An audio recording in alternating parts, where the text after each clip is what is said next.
Boa noite. Eu me chamo Gino Janaro, sou servidor público federal e membro da corrente petista Articulação de Esquerda. Estou gravando esse vídeo para dialogar, apresentar alguns dos nossos pontos de vista sobre uma questão forte, em debate hoje no estado de São Paulo, que é a questão da privatização ou da tentativa de privatização da Sabesp, a Companhia de Água e Esgoto do estado de São Paulo, por parte do governador Tarcísio de Freitas. Esse debate é muito importante porque está em jogo, uma empresa construída ao longo de décadas com o patrimônio dos cidadãos do estado de São Paulo e que, dependendo de uma decisão do governo, pode colocar tudo a perder. Pode ser vendida essa empresa a uma iniciativa privada, trazendo graves consequências para a população em termos da prestação de serviço e a perda de um patrimônio bilionário acumulado ao longo desses anos e que vai para a mão da iniciativa privada. Então, daí a importância desse debate. A questão das privatizações no Brasil, ela já é bastante conhecida pela população, porque fez parte da estratégia de muitos governos, chamados governos neoliberais, a começar pelo primeiro governo de Fernando Henrique Cardoso, mas também pelo segundo, por vários outros mandatos, por exemplo, do PSDB, que administraram estados, onde, na busca pelo chamado Estado mínimo, sempre se buscou a entrega do patrimônio através da venda das suas estatais. E, geralmente, o que é mais grave, através das privatizações de serviços essenciais, como é a questão de energia elétrica, água, esgoto, e também de áreas estratégicas do Estado, como quiseram vender tantas vezes a própria Petrobras e o Brasil perdendo, então, a autonomia pelo que tem no seu subsolo e como controlar uma questão tão importante para o mercado como é a questão do petróleo. Então, essa história é conhecida e o roteiro para se tentar privatizar um estatal também é mais do que conhecido pela maioria da população. Nós sabemos.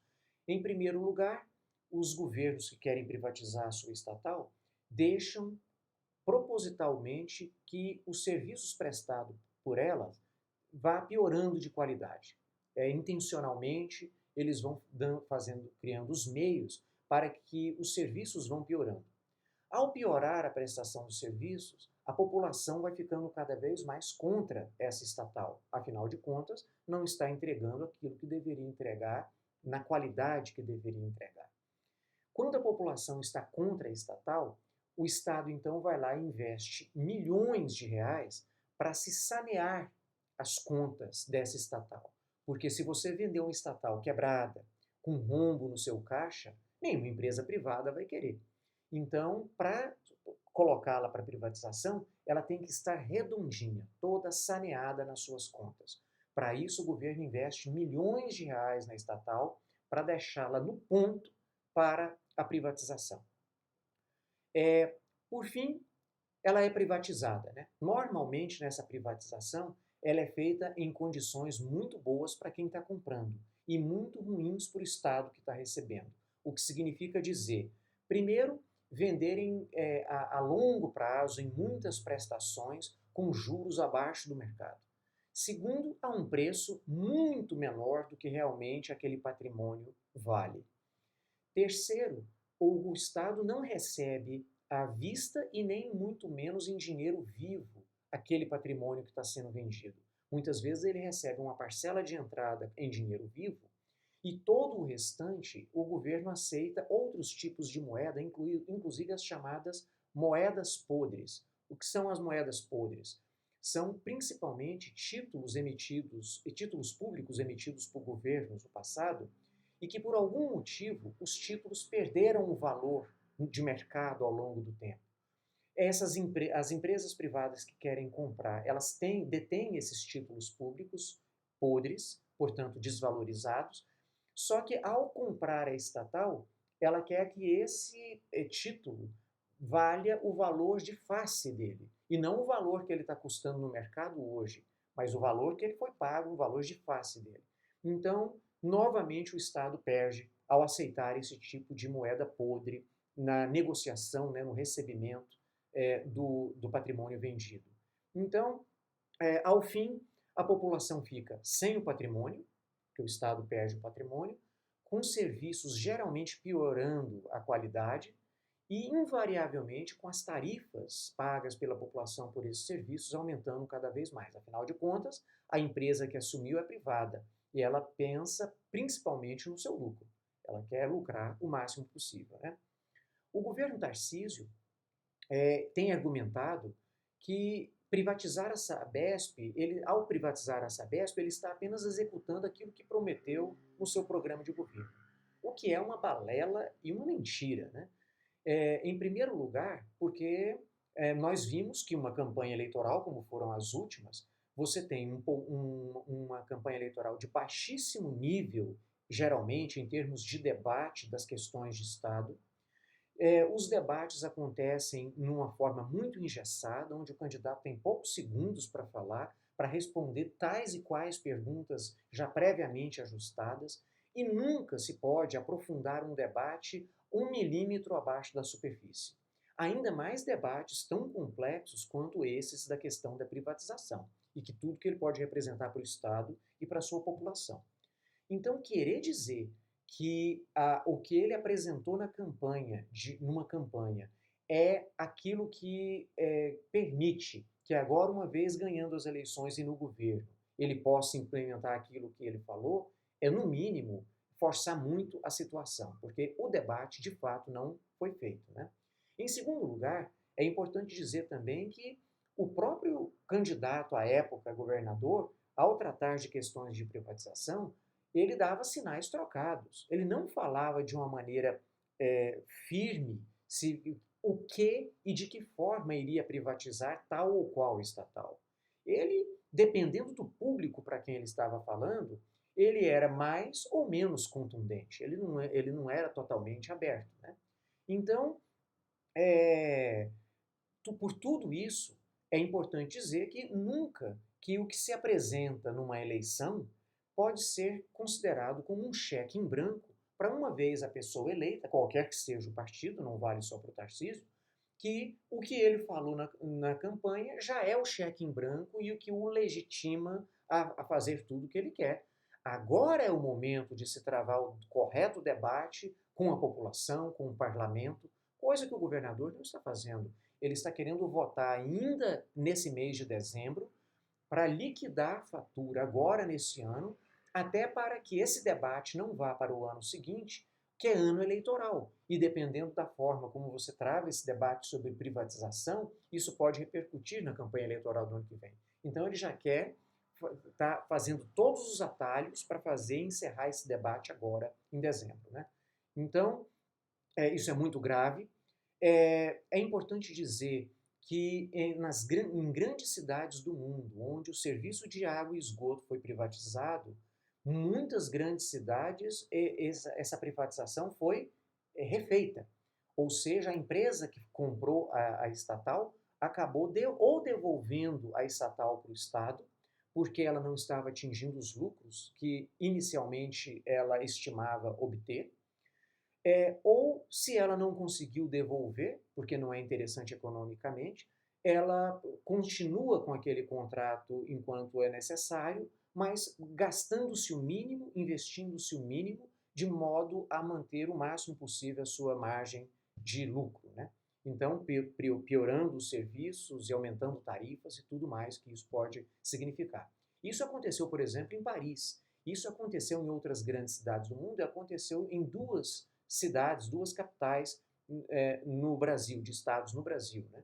De ter privatizado e ter voltado atrás, porque a empresa viu que não estava lucrando o que gostaria com aquela compra da estatal, né? E por último, é importante a gente dizer também que a Sabesp é uma empresa de excelência, né? Ela está presente em 375 municípios do estado de São Paulo, portanto, uma grande, boa parte, né, do município do estado.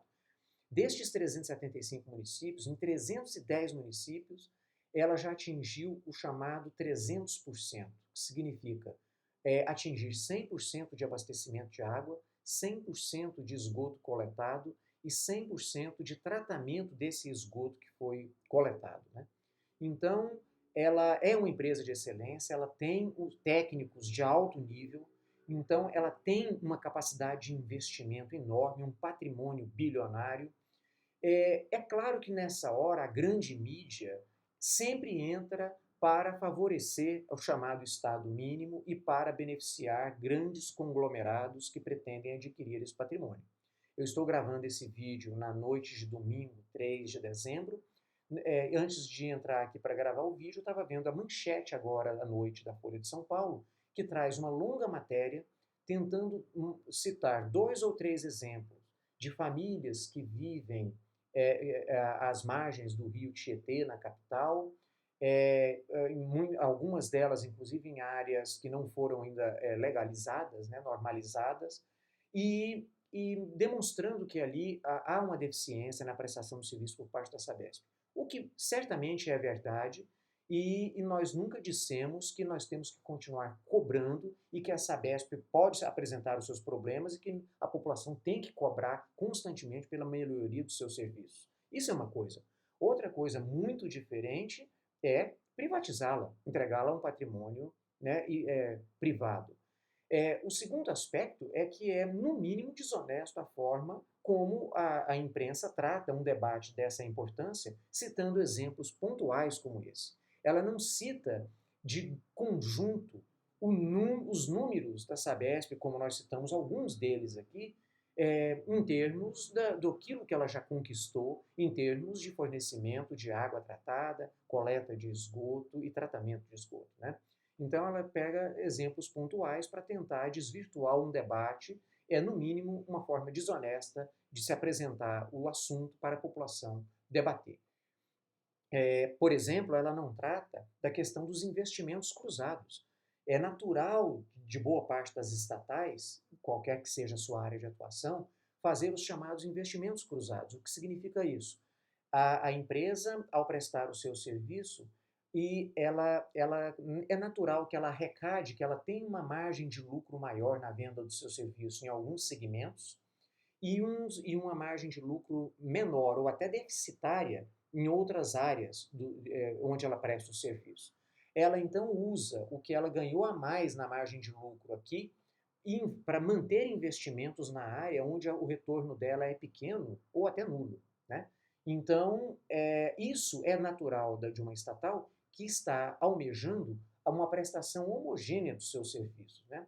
Uma empresa privada nunca pensa dessa forma. Ela sempre vai privilegiar os serviços onde a margem de lucro dela é maior e, tanto quanto a legislação permitir, ela vai procurar deixar de lado os segmentos da prestação do serviço onde a margem de lucro dela é menor ou, às vezes, dá até prejuízo. Então, essa é a prática da iniciativa privada que só visa o lucro, né?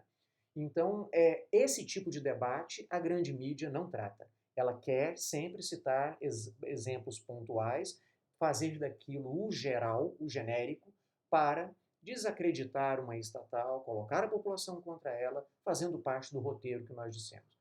Pense nisso, esse é um debate fundamental. A população já percebeu, tem se mobilizado contra essa privatização. Temos aí já greves marcadas, categorias unificadas da educação, da saúde, dos estudantes, apoiando essa luta contra a privatização, e a população tem que perceber o risco que está correndo com isso. Então, ainda dá tempo, vamos nos mobilizar contra mais essa entrega criminosa do patrimônio público. É isso. Obrigado, boa noite.